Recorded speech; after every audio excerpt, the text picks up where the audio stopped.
Advice for depressed, jobless older men. Let me repeat. Advice for depressed, jobless older men. Part 1 by John L. DiCasso. That's me. I started it. I printed something similar to it on Facebook and sent it to some email to some of my friends. That was completed on January 19th, 2013. But this is revised for a video on YouTube, and it was made on January 21st, 2013, which is today. What is my goal? It is to get you to freely and enthusiastically find and maintain a job. It can be any job, but it might be meaningful employment that might eventually promote you up to your potentials and abilities. If you one day utilize that massive potential, your parents will no longer be correct. You can say they were wrong about you because you are successful. You're nothing like Uncle Drink-A-Lot or Aunt Foolish. If you aren't educated, there are plenty of opportunities to get educated with loans and even with grants. Now, if your life-affirming spirit and your faith in yourself was crushed by your mother or father, that was no way for a mother and father to talk to their son. Now then you might not succeed. It would almost take a miracle with lots of time and love to resurrect your desire to live and struggle against death. Right. Maybe I'm being too hard. Maybe not. Let's be realistic. There's always an exception, though. But if there's one thing that you really want to do, or that God keeps calling you to do, you may have a way out of your troubles, of your upbringing that failed you. You must not accept defeat or failure, and you must never surrender. If it takes everyone else 2 years to learn something, but you suspect it will take you 20 or 40 years, so what? You must work with what you have. Practice what you enjoy, and eventually you'll be better than most of the population that have worked on it less than 2 years. People wouldn't fuss over you're not working and being unemployed for so long if you were rich and some accountant or lawyer was handling and multiplying your money for you. Still, they would feel sad that your life was so empty, selfish, and lonely. How can you be happy when you aren't busy doing something useful that helps others? The key to an enjoyable life is to take God and others as equal to or more important than yourself. With God, you must actually take Him much more seriously than yourself. People with acute, short-term, chronic, and long-lasting deep depressions, and even acute and chronic mild depressions, often don't have the ability to concentrate long enough or sustain enough interest in something to be proficient at any employment or hobby above the difficulty level of 2 years, or we could say the intermediate skill level. They've never mastered their subject, but their emotions have mastered them. Ask your doctor if your medicines or health conditions are causing your episodes of depression. Some people are slower moving, slower thinking, and absorbed in unrelated thoughts to what they are doing. Their mind is frequently on something other than what they were doing. Depressed and preoccupied people may have started out very differently in the past. They were competent, friendly, and overachievers, but then their mood changed drastically. They are the exception and can still make above-average earnings even while in a deep depression. They have retained vast amounts of knowledge and skills from when they were mentally healthy, and they still excel above their peers.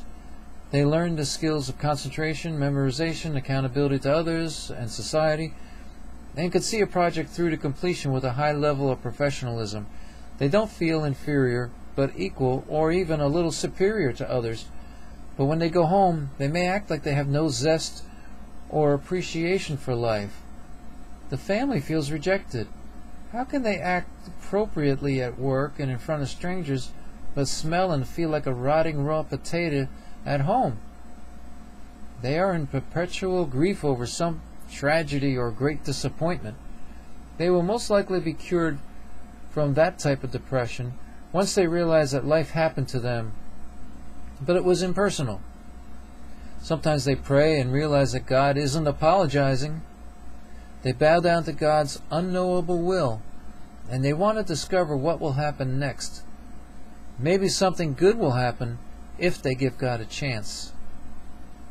When chronically sad people who joke about or warn that they may have suicidal thoughts suddenly become happy and carefree, they might have a plan to kill themselves and the energy to self-murder. What gets me angry are the confident and likable men who become supervisors of a crew after only 6 months on the job, but they quit. They're always quitting. They might say they feel bored or the job is simply too boring for them, but they sometimes don't know why they quit. Maybe they don't have the education and their parents drummed into their heads that college was a waste of time. Maybe a neutral force or entity has entered their thoughts, their brains, for years, and now they are addicted to following its advice.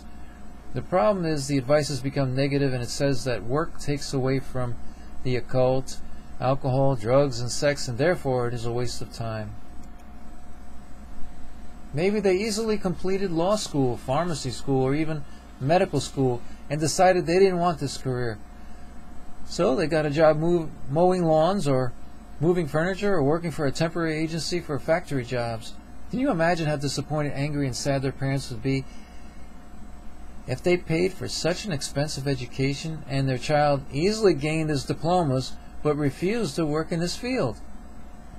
Then there was a man nearing his 30th birthday that was studying for his 3rd master's degree, but never worked a day in his life. "Do you want to teach college?" I asked him. "No, I think I just want to keep learning the rest of my life," he replied. I said in a rebuke and jealousy of his big brain, "Give me one of your master's degrees with your brain, and I'll get a good job, find a Barbie doll girlfriend, get married, and have intelligent and beautiful children. You could be teaching college classes while furthering your education."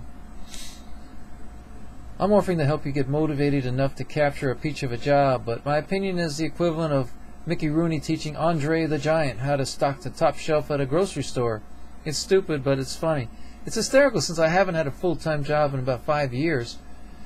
Some say that what I am doing is a full-time job with constant unpaid overtime.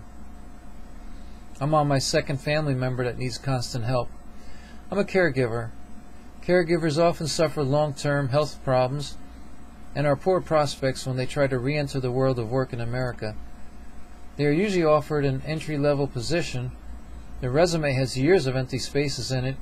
If the company provides health care insurance, they may not hire you, especially if your health is poor and you're over 50 years old. Unless you've been buying the latest computers, you haven't received training in the newest computer software programs. Not to mention your bank account may be depleted, and you might receive less money from Social Security when you retire. Wah, wah, wah. You did what you had to do for others, and now you may never recover from it. So be it. If Jesus saves you from Hades and the second death, you'll have some years in heaven to make up for the loss of prestige in the first life. That's right. After heaven, we are resurrected, so we can have a second life on a recreated and perfect earth. What about you? Is there a good chance that you are going to heaven and then the new earth? Do you know what the greatest antidote to depression is? Do you? You do? What is it? I'd like to know myself. Okay, now that I've established my credibility, why don't you give me advice? Sometimes it's easier to solve someone else's problem than your own. So help someone else, and you can be cured. But if it doesn't work out for you, at least you know that you helped someone and left the world a better place. Another way of looking at this is to think about what advice you would give someone else in your situation, and then force yourself to follow it. This is the end of part 1.